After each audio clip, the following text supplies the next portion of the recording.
Hello, and welcome back to the news.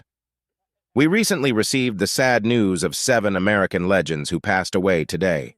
Today's episode is dedicated to their memory. If this video or the legacy of these remarkable men touched your life, please consider liking this video and subscribing to our channel in tribute and remembrance. Allan Svensson, one of Sweden's most respected actors and directors, died on November 21, 2024 at the age of 73. His name became synonymous with high art, and his contributions to Swedish theater, film, and television left a deep mark on the country's cultural history. Allan Svensson was born on February 16, 1951 in Stockholm, but spent his childhood in Tranemo, Västergötland. At the age of 17, he moved to Värnamo to continue his education at high school. It was during these years that he began to show an interest in acting, which determined his future career. After finishing school, Allan attended the Gothenburg Acting School, where he developed his talent and laid the foundation for his future successful career. Svenson became known to a wider audience for his role as Gustav Svensson in the cult Swedish sitcom Svenson, which aired from 1994 to 2008. His image as a simple-minded but kind-hearted postman and head of a family became a symbol of Swedish comedy. Viewers loved him for his sincerity and warm humor, and the series became a real hit and entered the golden fund of Swedish television. But his work was not limited to comedy roles. Allan Svensson proved himself to be a versatile actor, playing brilliantly in such television projects as Hedeby-Borna, Maria Wern, and Hassel. His performances in the theater were no less significant. Svensson was distinguished by a deep understanding of his characters and the ability to convey their inner world to the viewer. In addition to his acting career, Svensson was a talented voice actor. His voice brought many beloved characters to life in Swedish versions of Disney and Pixar films. Thanks to this, his talent became known not only to adult viewers, but also to young fans. Allan Svensson had been battling prostate cancer, which was the cause of his death. His passing was met with grief from his colleagues and many fans. Many remember him as a man with a kind heart, incredible professionalism, and a real passion for his work. Allan Svensson's legacy will live on in his works, which continue to inspire and delight people. His talent, sincerity, and love for art made him one of the most significant figures in Swedish cultural history. He left behind a rich legacy that will forever be remembered by his audiences and colleagues. Peter Seinfield, one of the most brilliant poets and songwriters in the history of progressive rock, died November 21, 2024, at the age of 80. As the founder and mastermind of the legendary band King Crimson, he forever changed the concept of rock music lyrics, bringing depth, complexity, and philosophical layers to them. Born on the 27th of December, 1943, in Fulham, London, Seinfield grew up in a bohemian environment that shaped his artistic outlook. In 1968, he co-founded King Crimson with Robert Fripp. It was Seinfield who developed the concepts and lyrics for the band's first 4 albums, including such iconic tracks as 21st Century Schizoid Man and The Court of the Crimson King. His work was hugely influential in the development of progressive rock, making the band pioneers of the genre. After leaving King Crimson in 1972, Peter continued his creative output, working with such musical giants as Emerson, Lake, and Palmer. His lyrics for the album Brain Salad Surgery cemented his status as one of the leading writers of progressive rock. He also branched out into pop music, writing hits such as The Land of Make-Believe for Bucks Fizz and Think Twice for Celine Dion, for which he won the prestigious Ivor Novello Award. In 1973, Seinfield released a solo album, Still, which reflected his poetic nature and experimental approach to music. Although the album was not a commercial success, it became an important part of his work and is highly regarded by progressive rock connoisseurs. Seinfield was more than just a musician. He was a poet with a unique perspective on life and art. His lyrics, filled with metaphors, philosophical reflections, and surreal imagery, set a new standard for rock music, elevating it to the level of a highly artistic work. His death was a loss to the music world. Colleagues and fans remember him as a man who was not afraid to experiment and create something new. Peter Seinfeld's legacy lives on in his songs, lyrics, and the inspiration he gave to a whole generation of musicians. His work will forever remain in the hearts of fans as an example of talent and dedication to art. Quincy Jones, legendary American music producer, composer and arranger, died on November 19, 2024, at the age of 91. His death was due to complications from pancreatic cancer, which had been diagnosed several months earlier. Jones left behind a rich legacy that has defined the music industry of the 20th and 21st centuries. Quincy Delight Jones Jr. was born on March 14, 1933 in Chicago, Illinois. Growing up in difficult circumstances, he developed an early interest in music. His professional career began as a trumpeter and arranger in Lionel Hampton's big band. His talent soon took him to the international stage, and he began working with such giants as Frank Sinatra, Ray Charles, and Dinah Washington. Jones is best known for his collaboration with Michael Jackson, for whom he produced 3 of his most successful albums, Off the Wall, Thriller, and Bad. These works not only turned Jackson into a global superstar, but also brought Jones global recognition. Thriller remains the best-selling album of all time, and his production set a new standard in the music industry.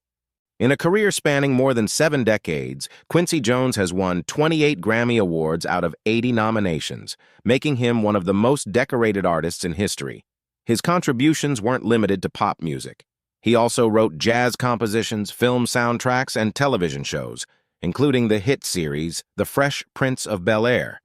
Despite his incredible success, Jones's life was not without its challenges. In 1974, he suffered 2 life-threatening brain aneurysms that required complex surgeries. These events forced him to take a break from active music, but his resilience and love for music allowed him to return with even greater enthusiasm. In recent years, Jones has battled type 2 diabetes, but remains active in the community and culture, advocating for music education and supporting young talent. His wisdom, energy, and passion for the arts have made him a mentor to many musicians. His death has sparked deep grief around the world. Fans, colleagues, and celebrities have expressed their condolences, remembering Jones as a man who changed the face of modern music. His children, including actress Rashida Jones, said they plan to organize a public celebration of their father's life to honor his incredible legacy. Quincy Jones left behind not only a rich catalog of music, but also a legacy as a man who used his art to bring people together. His life is a story of talent, overcoming adversity, and a tireless dedication to music that will continue to inspire generations.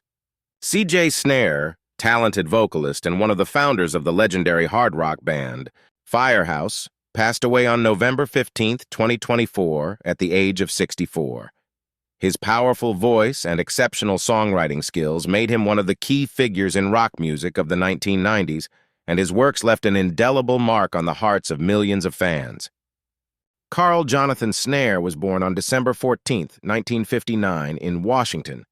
D.C. music became a part of his life from an early age, and he began singing while still in high school. In 1984, he formed Firehouse with Bill Leverty, which soon became one of the most successful hard rock bands of its time. Firehouse's debut album, released in 1990, became a sensation, and such hits as Love of a Lifetime and When I Look Into Your Eyes brought the band worldwide fame. The album was certified platinum, and in 1992, Firehouse won the American Music Awards for Best New Hard Rock Metal Band. CJ became a symbol of this era, and his emotional ballads and powerful vocals became the defining features of the band's sound. Snare's career extended beyond Firehouse. He contributed to projects like Rubicon Cross, where he showcased his skills not only as a vocalist, but also as a songwriter and producer. His influence extended to many aspects of the music industry, including working as a sound engineer and mentor to young musicians.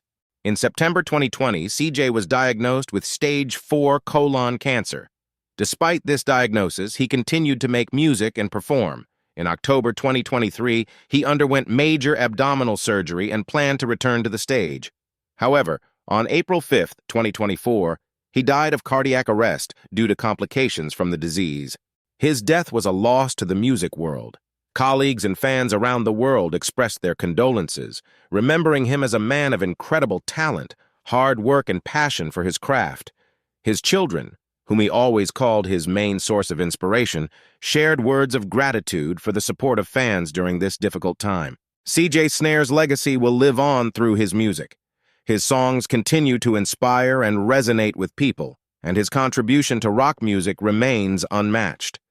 He was not only the voice of Firehouse, but also an icon of an era that remains meaningful to millions around the world. Cleo Sylvester, a pioneer of the British theater and music scene, she passed away on November 20th, 2024, at the age of 79.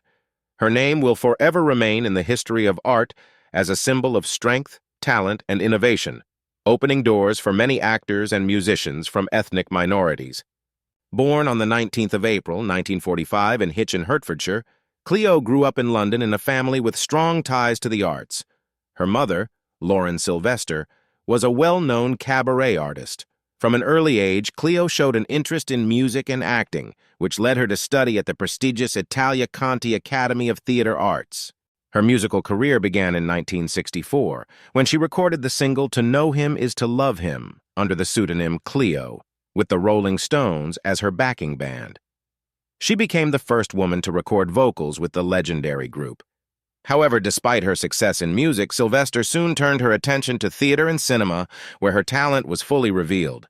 In 1967, Cleo made her West End stage debut in Wise Child opposite Sir Alec Guinness. Her performance was critically acclaimed, opening the door to roles at the National Theatre in the UK. In 1969, she became the first black actress to play the lead role in the National Health. This was a historic moment, cementing her status as one of the leading actresses of her time. Her television career was no less significant. In 1970, she began starring in the soap opera Crossroads, playing the role of Melanie Harper, becoming the first black woman to have a regular role in a British soap opera. She also appeared in such well-known shows as Doctor Who, Coronation Street, and Grange Hill. Cleo has also been active in charity and community work. In 2023, she was awarded an MBE for her services to drama and her efforts in charitable projects. Her death was a loss to the entire cultural community. Colleagues remember her as a woman who, with her talent and tenacity, broke down barriers, paving the way for future generations of actors and musicians. Fans and critics around the world celebrate her enormous contribution to the arts and her strength as a person who always strived for excellence. Cleo Sylvester's legacy will live on through her roles, her songs, and the inspiration she gave to thousands of people. Her story is one of talent, courage, and love for the arts, and will remain an important part of the cultural memory of the UK and the world. Christine Bisson, an outstanding French actress, who left a significant mark on the world of cinema and theater, died on November 21st, 2024, at the age of 68. Her multifaceted talent, charisma, and courage made her one of the brightest stars of French art, and her career has inspired many generations of artists. Born April 8, 1956, in Salon de Provence, France. Her childhood was spent in an atmosphere of love for art, which influenced her future choice of profession. At first, Christine began her career as a model, but soon realized that her true calling was acting. She entered the National Conservatory of Dramatic Art in Paris, where she studied with the best teachers of that time and graduated in 1977. Bisson's film debut came in 1974 when she played the role of Marie-Ange in the cult film Emmanuel. Although the film was frank, Christine managed to show the depth of her talent, which helped her attract the attention of serious directors. She subsequently collaborated with such masters as Michelangelo Antonioni, Claude Lelouch, and Olivier Assayas. Her roles in the films Rue Barbare and Identificazione di una donna brought her recognition from critics and audiences. Bisson also distinguished herself in the theater, where her talent was revealed in even more diverse ways. In 1977-1978, she played the leading role of Nina Zarakhnaya in a production of Chekhov's The Seagull, which became an important stage in her career. She later continued her theater career, participating in productions that touched on complex social and psychological themes. Her work in the Shakespeare-inspired play Viol was particularly praised by critics for its emotional power. Her personal life has been as eventful as her career. In 2010, she spoke openly about her personal struggles, including a suicide attempt, which was an important step in raising public awareness of mental health issues. This courage has earned her even more respect, showing her as a strong and open person. On October 21, 2024, Christine Boisson died in Paris after a long battle with a lung disease. Her death was deeply mourned in the film and theater worlds. Colleagues and fans remember her as a fearless actress who was not afraid to challenge established stereotypes and create works filled with sincerity and passion. Christine Boisson's legacy lives on through her roles, which continue to inspire audiences and attract new fans. Her contribution to French culture and world art cannot be overestimated. Her name will forever remain in the hearts of those who value the power of talent, honesty, and dedication to art. John Barbata, a prominent American drummer, whose career spanned decades and included work with such iconic bands as the Turtles, Crosby, Stills, Nash and Young, Jefferson Airplane, and Jefferson Starship, passed away on November 18, 2024, at the age of 79. His contributions to the music of the 1960s and 1970s left an indelible mark on rock history, and his drumming prowess became a benchmark for musicians around the world. John Barbata was born on April 1, 1945, in Passaic, New Jersey. He showed an interest in music from an early age, starting to play the drums as a teenager. His family later moved to California, where John began his professional career performing in the surf rock band The Sentinels. However, he gained real fame after joining the Turtles in 1966.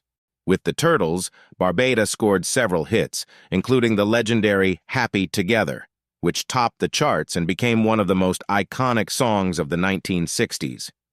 His technical playing style and charisma on stage made him a key figure in the band.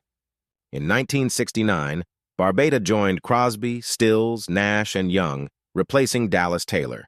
With the group, he recorded the album Deja Vu, which became a real hit and cemented their status as rock legends. The tour that followed the release of the album allowed John to demonstrate his virtuosity, combining technicality with emotional delivery. In 1972, John became a member of Jefferson Airplane, and later of its new version, Jefferson Starship. With this group, he recorded several successful albums, including Red Octopus, which became a real hit, reaching #1 on the Billboard charts. His mastery of the drums gave the group a unique sound and helped to win a new wave of fans. After leaving Jefferson Starship in 1978, Barbata retired from active music. He settled in Comcha, California, where he built a house and recording studio, continuing to make music locally. In 1981, he married artist Angela Evans, with whom he released 2 albums, California and Oklahoma. The couple had a daughter, Leah, who became an inspiration to John in his later years. After the death of his wife in 2016, Barbata moved to Ada, Oklahoma, where he lived for the rest of his life. His death was a loss to the music community.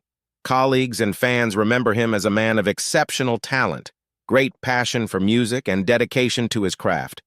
John Barbata's legacy lives on through his recordings, which remain an inspiration to musicians and rock fans around the world.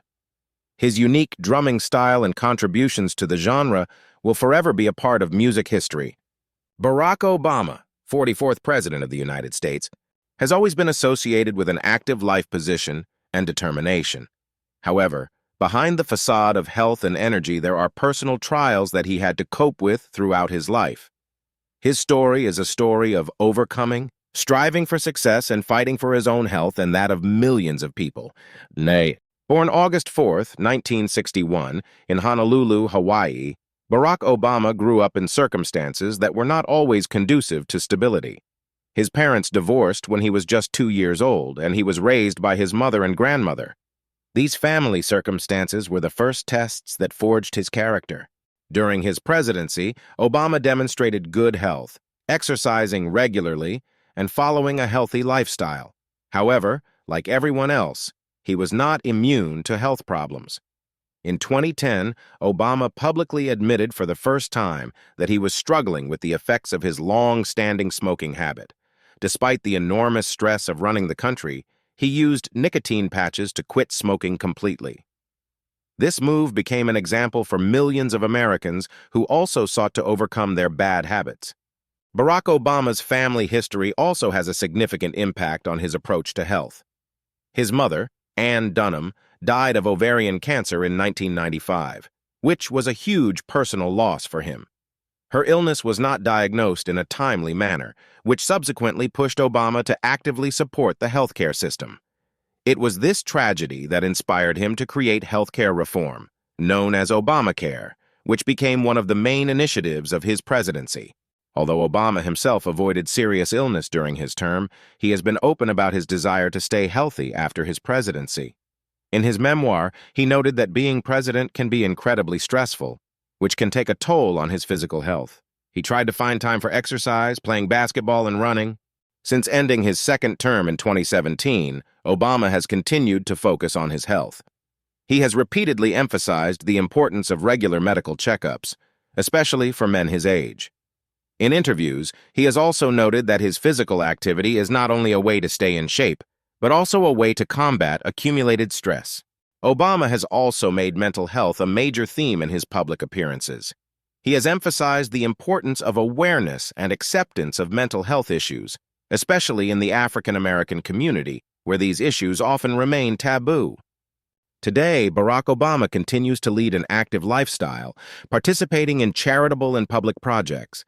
Despite his age and the stress he has endured during his time in the White House, his example remains an inspiration to millions of people.